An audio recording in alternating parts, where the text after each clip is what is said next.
All look అయితే మాత్రం అదిరిపోయిందండి. ఇంతవరకు నాకు తెలిసి ఎవరు ఆ కైండ్ ఆఫ్ లుక్ తీయలేదని నాకు అనిపించిందండి. జూనియర్ ఎన్టీఆర్ గారు అయితే వాయిస్ ఇవ్వడం జరిగింది, సో అది ఎలా అనిపించింది? అందరికీ తెలిసిందే జూనియర్ ఎన్టీఆర్ వాయిస్ చాలా బేస్ ఎక్కువ, మేబీ యాడ్ అయింది.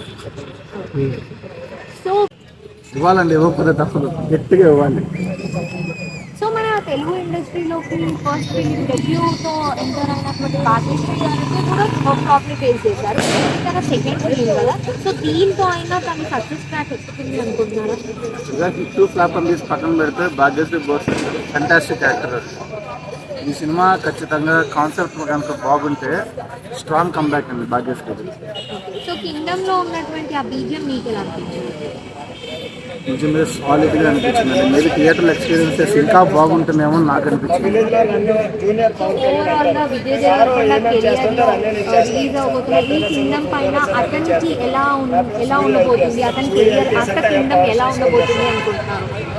అర్జున్ రెడ్డి మూవీలో ఎంత కాన్ఫిడెంట్గా ఉన్నారో అంతే కాన్ఫిడెంట్గా ఉంటారో నాకు అనిపించింది. మేబీ ఇంకా జనాలు దాన్ని రిసీవ్ చేసుకునే దాన్ని బట్టి ఉంటుందండి.